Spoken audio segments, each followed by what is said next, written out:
Hello, and welcome back to another edition of the Daily Beacon Sports Podcast Network. This time we have a special bowl production with the first sports editor not from an SEC school. We're joined with Kenna today from Iowa. So, Kenna, just kind of introduce yourself and tell us what y'all have going on in Iowa. Yeah, thank you for having me. I work for the Daily Iowan. That's our student-run newspaper at the university. This is my second year with the newspaper and my first as sports editor. But I'm not going to the bowl game, but we'll be sending some people down there, and it seems like it's going to be a really interesting matchup with Tennessee's high power offense, although Milton isn't playing anymore, but should be interesting. Yeah, it got a lot more interesting today, like you mentioned, with five-star quarterback Joe Milton, or not.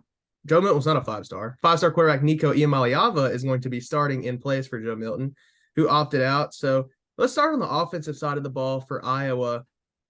Somehow made it to the conference championship with arguably the worst offense in college football. Just what does that offense possess? What can Tennessee fans expect? Um, especially it's going to be Brian Ferentz's last game as a Hawkeye, the offensive coordinator. It was probably with 3 or 4 games left in the season. The interim athletic director said he would be gone after the season, which a lot of people were happy about. Like you said, they've had one of the worst offenses in college football the past couple seasons. And this year, especially, was just so crazy that they won 10 games in the regular season. I give the defense most of that credit. But Iowa really just finds a way to win. And with Deacon, he's had some trouble turning the ball over, but really it's Kirk Ferentz calls it complementary football. I don't really think it's complementary if one side, the offense doesn't do anything, but it's really the reason we've won some games, I think, is because the defense and special teams has put the offense in good enough positions to score. And, defense forces turnovers and blocked punts and stuff like that. And so I really give the defense much of the credit, but yeah, I our offense, I think we're gonna try to establish the run early, even with a bunch of Tennessee defensive backs opting out of the bowl game. I don't think we're gonna try and throw the ball a bunch. Definitely like to establish the run, and we have 3 running backs: Jazz Patterson, Caleb Johnson, and LaShawn Williams, who all rotate out.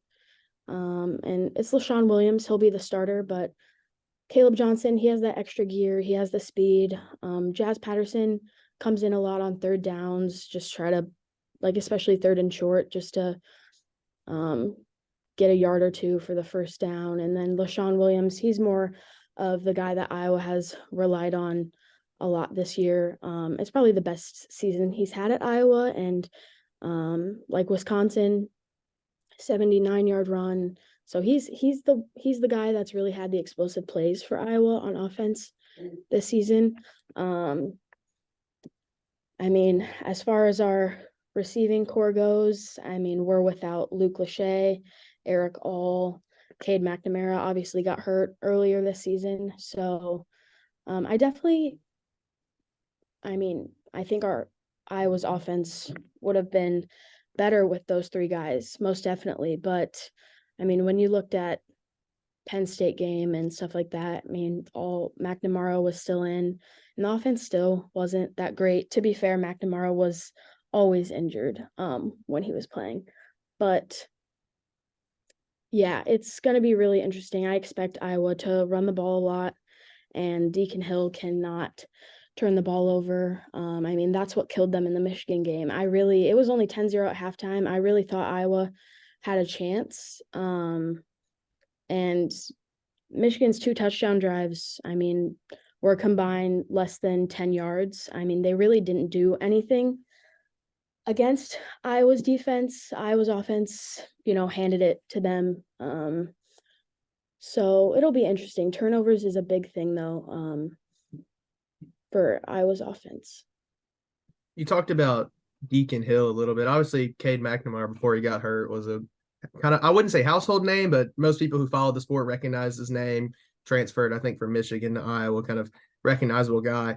What does Deacon Hill bring to the football field? Because Tennessee already has 6 or 7 defensive backs in the transfer portal, and that's not even including if guys still choose to transfer or opt out between now and Monday. So, what is Deacon Hill in the Iowa offense passing wise? What kind of threat do they pose?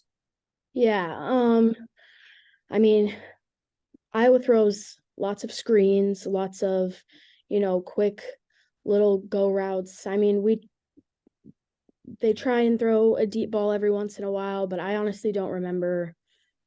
I mean, I think Deacon has maybe connected on one or two of those all season. But in terms, he's a big guy. He's like 200, like 50 some pounds. He's a really big dude. And so, at first when he was in there, I was so surprised that they didn't QB sneak with him more. But, as time went on, he's actually, for how big he is, he's not as good of a QB sneaker as I think everyone expected him to be. But in terms of passing game, he has a great arm. It's just really accuracy and consistency. I mean, he said he used to play water polo like growing up. So he said that really helped with his arm strength, and he can throw like 75 yards, 80 yards. But I mean, I don't think we'll really see anything like that in the Citrus Bowl. And I mean, Iowa has some athletic receivers. Deontay Vines, he entered the transfer portal, but I mean, there's Seth Anderson, who came from Charleston Southern, and was the receiver of the offensive player of the year in that conference. And then, I mean, it really hurts Iowa without Luke Lachey and Aldo, because Iowa loves targeting their tight ends.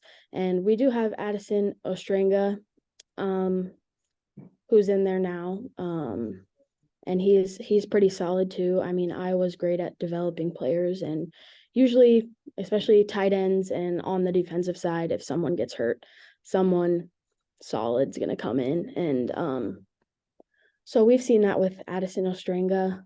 But yeah, I don't expect anything crazy out of Brian Ferentz in the pass game or anything, even though, it's his last game. And I think not much will change. I don't even think much will change when Iowa does get a new offensive coordinator.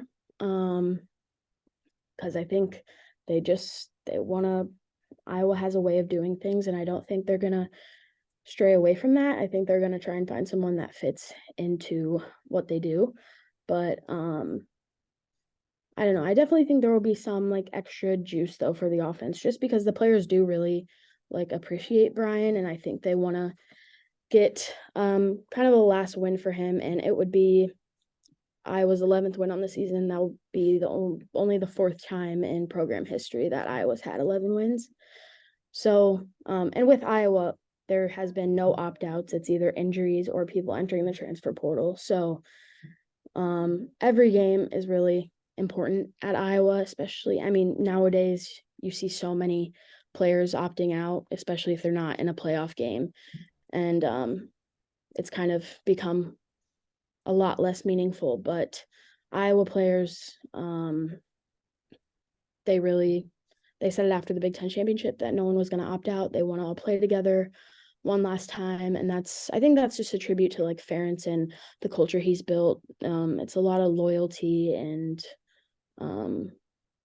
so yeah, I mean, that'll definitely help the offense some, that not everyone transferred out besides the backup quarterback Joe Labus, who, I mean, he wasn't gonna play anyway. So Yeah, a lot of people are playing in the Citrus Bowl for Iowa on an offense that was 130th nationally in yards per game. So Tennessee has almost nobody left in the secondary because of opt-outs and transfers, and Iowa brings everybody back. So that'll be an interesting matchup.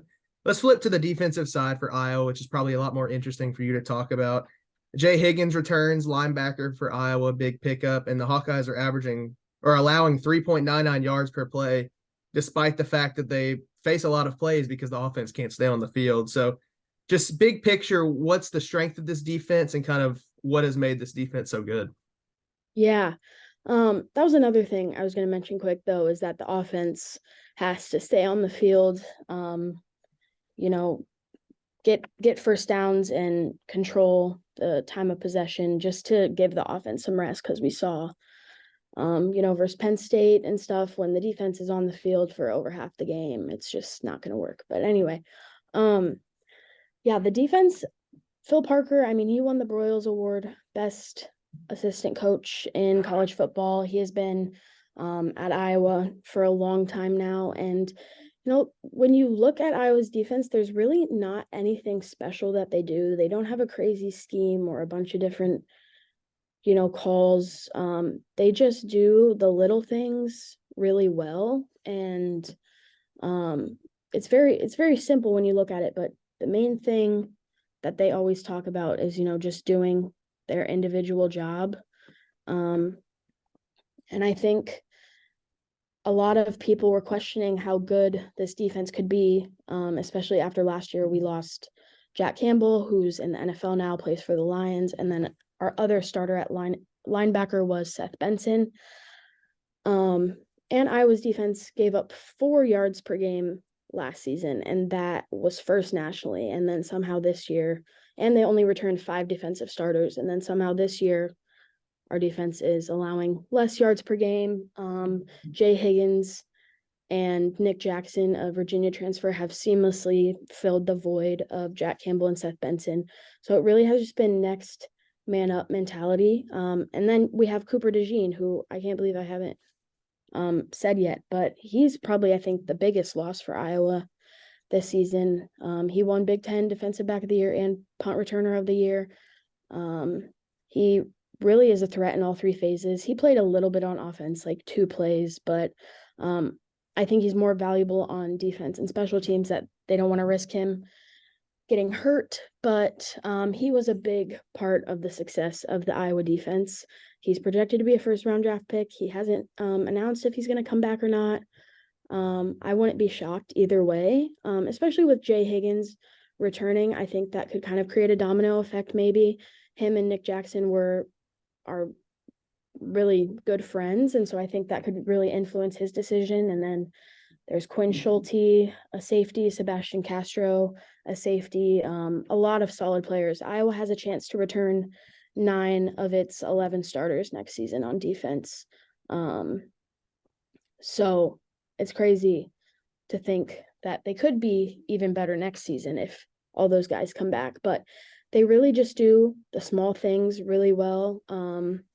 They play fundamental football, and they don't make mistakes. They force the other team to make mistakes, and I think that's what they'll really try to do with this freshman quarterback for Tennessee, is try and force him and make him uncomfortable and try and force him to make mistakes. But I think there's just really great communication and leadership from Higgins and Castro. And I mean, it can't be like understated how close they all are too plays a big role, just with communication and the chemistry on that side of the defense. But yeah, and they've only given up 4 rushing touchdowns this season, and 2 of those were against Michigan. And like I said, those 2 scoring drives were combined for less than 10 yards. So, yeah, they have found a way to win for this Iowa team, and put the offense in good enough positions to win and force turnovers when they needed to. And yeah, they just do the small things well. Iowa has only allowed 4 touchdowns all year. Is kind of crazy to think about. And Tennessee is without its starting running back and its third string running back. So it's down to a sophomore who isn't really like a bruiser guy, I would say, which I figure is what Blake Corum was when he scored those 2 touchdowns. And then after him, it's freshman. So I'm really interested to see what the rush defense does to Tennessee on Monday. You kind of mentioned a couple there, but what would you say are the keys for Iowa's defense to kind of find success in the Citrus Bowl, and I would assume do what they've done all year and kind of carry Iowa over the finish line. Yeah, I would definitely say stop the run. I mean, I think if you stop the run, that kind of helps you stop the passing game as well. And then on the other side of the football, if Iowa opens up the run game, that can help them open the passing game. But the defense, they need to create turnovers. I mean, when Iowa loses the turnover battle, they rarely win. And so they need to force the freshman QB to make mistakes and really just do their jobs, and they're usually all in the right places at the right time. And so yeah, force mistakes, force turnovers, and big plays has been, I know Iowa's defense has not given up a lot of big plays this season at all, and that's one of their biggest strengths, I think. And so I think big plays is a huge one, big passing plays especially. I mean, with Cooper DeJean out, I expect them to maybe target Deshaun Lee, who's a redshirt freshman who is in for DeJean. He's played a few games, has some experience, but he's still young, and Michigan targeted him a lot, and he did a decent job, but I expect that to be the case again for this game. So yeah, just sticking to what they've been doing all year long, but especially stopping the run and forcing mistakes. I think you mentioned it earlier in passing. What you said this would be Iowa's first 11-win season in a very long time, I believe, is what you said. Can you just kind of put the season in perspective for Tennessee fans, like how because Tennessee's kind of on a resurgence as well, what this season meant for Iowa, making a conference championship, everything like that. Yeah. I mean, going into this season, I think fans were so excited. We had McNamara coming in, who was, said in his own words that like he was excited to prove people wrong and change the offense. Then he brought along Eric All, and there's Luke Lachey and all these good players. And then just one by one, they kept getting hurt. And so every single week, it was just like, why does this keep happening? I mean, Penn State was the fourth game of the season, and I mean, we went into State College, and Iowa got destroyed, shut out for the first time since 2000, I think. And that was kind of a point in the season where people like, not as good as I thought they were going to be, and then just more the injury bug it was just terrible this year. And after that State College game, I think the players kind of had to, decide for themselves how they were going to define the rest of the season. And I mean, Kirk Ferentz, he always gets emotional, and I think if Iowa does win this next game, especially with it being his son's last game as a Hawkeye coach, it is going to be like a very emotional thing for everyone involved. Just because of all the stuff that Iowa has had to go through, losing a lot of star players and all season-ending injuries, McNamara, Lachey, Eric All, Cooper DeJean, arguably of our four best players on the team, all season-ending injuries. And then we also, the gambling investigation that has affected Iowa and Iowa State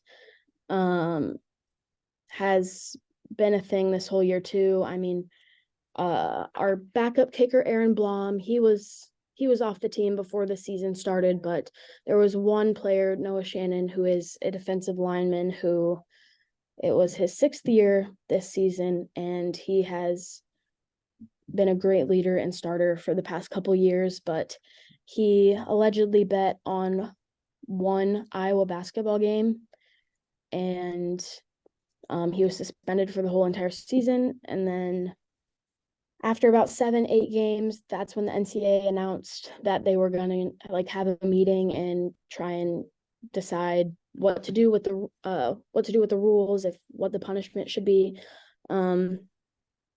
and it ended up being like, instead of permanent ineligibility, it was you have to lose or you sit out 1 year and that season counts against your eligibility. So regardless, Noah Shannon, his career was over because he was in his final year. So he didn't get to play at all. That was something that Iowa fans, I mean, still upset about, but and Kirk Ferentz, that was something. I mean, almost every week he would just like be upset with the NCAA about the ruling and how much time it's taken and stuff like that. And just the punishment, it being so severe for something so small. I mean, and I think the players do understand that they broke a rule. But I think a lot of people think that the crime or the punishment doesn't exactly fit the crime. So that was just another thing. And then in the middle of the season, Brian Ferentz, Kirk Ferentz's son, it's announced that he's not going to come back next year, which again, a lot of people were happy about, but a lot of people were also mad that it was announced in the middle of the season because, you know, there was already so many distractions and injuries. They thought it would, you know, make things worse than they were. So it's just been so many things. And then just the wins themselves have been all hard fought. I mean, Iowa, if you're an Iowa fan, like you have to be comfortable with winning close games and being in a tight game, no matter who you're playing. It could be, you know, a 1-8 team or whatever. I bet that it's going to be a 3-point game probably, even if it shouldn't be. But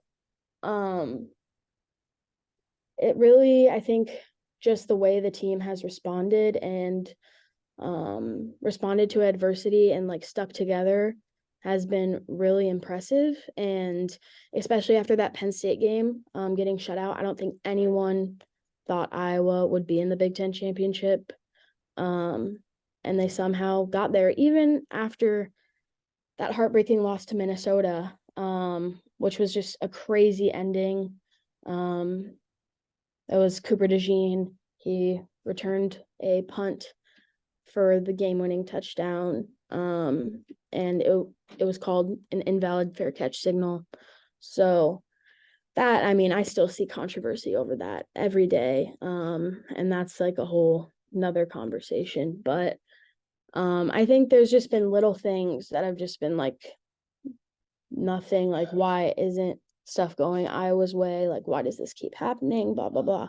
And they've really just stuck together, and they give a lot of credit to Kirk Ferentz a lot of the time, for keeping them all together and motivated. But I think after that Penn State game really was kind of the turning point. You know, obviously it wasn't good to lose that game, but it kind of, you know, made everyone look at the big picture and like decide how they were going to approach the rest of the season. And they approached it how you would hope your team would approach it, and got to the Big Ten championship. And most of the games were very ugly, and a lot of people would say it's boring football, not fun to watch, but I mean, they just got things done. And it was, I think every week in the press box and just at interviews, everyone would just like ask each other, like, how is this happening? How did Iowa win 10 games, especially with the offense being that bad? I mean, no, I forget the exact stat, but with I think we average less than 20 points a game. Iowa averages less than 20 points a game, but I think the most wins that a team has had when averaging less than 20 points a game is 4 wins. So, and Iowa got 10. I mean, it just shows how important all 3 phases of the game are. Iowa really takes pride in special teams and defense. And so it really just shows, you know, how complementary Iowa's team is, even though the offense isn't great, but you know, they don't depend on just one unit to win. And if they do lose, it's everyone's fault. You know, there's no blaming or anything like that. They've really stayed tight knit the whole entire season, and that's what's made it really special. Awesome, Kenna. I feel like it is definitely a weird season for sure because there's no flashy offense or really anything flashy about it, but you still get 10 wins and make a conference championship. So I'm excited for the Citrus Bowl for sure. Now it's prediction time. What do you think will happen in the Citrus Bowl, and who do you think will come out on the winning side? Um, okay. I'm gonna go. I do think Iowa will win, because of their defense, and just Tennessee losing a lot of guys on defense, and then also kind of their inexperience, under center. I mean, he's played some snaps, but still, a freshman going up against one of the best defenses in the nation is like a tall task for your first start. And so I think Iowa's defense, will force some turnovers. Torrey Taylor, he won the Ray Guy Award. That's like the player Iowa fans love the most is our punter, which is really funny. But yeah, I think Torrey, he can give the Hawkeyes some good, uh give Tennessee some unfavorable field position. And I'm gonna go, I think I'm gonna go 14-10. I'm gonna take the under on this one. I think you just need to take the under on every single Iowa game. That's the formula. They broke like two records, right? Like the lowest under, and then they broke it again for being Yeah, lower than like that under. yeah, like the next week. So yeah. Well, it sounds like the under is the best bet. And if your prediction is right, Iowa will be feeling the cheesiest after Yeah. the Citrus Bowl on Monday. They're So, yeah. well, Kenna, I appreciate it. Why don't you plug all your stuff and tell everybody where they can find you? Okay. Yeah, so it's just the dailyiowan.com. All of our stuff goes up on there. Kenna Roering, you can search up, that's my username on Twitter and stuff. That's what I use most of the time, but I usually post my stories and stuff on there, but all my articles, all the sports articles from everyone on our team is on dailyiowan.com. So, Yeah. yeah. Lots of Caitlin Clark coverage, I assume. Oh yeah, we have this year we decided to make a Caitlin Clark tab solely just dedicated to her. So that's a whole part of our website. And we also have a sports podcast this year, and we've had some pretty awesome guests like Jan Jensen, assistant women's basketball coach. We've talked to some really cool people. So that is also on the website. Awesome. Well, everybody, make sure you check out Kenna's work. And I appreciate you coming on today. Looking forward to the Citrus Bowl. For Kenna, I'm Caleb, and this is another edition of the Daily Beacon Sports Podcast.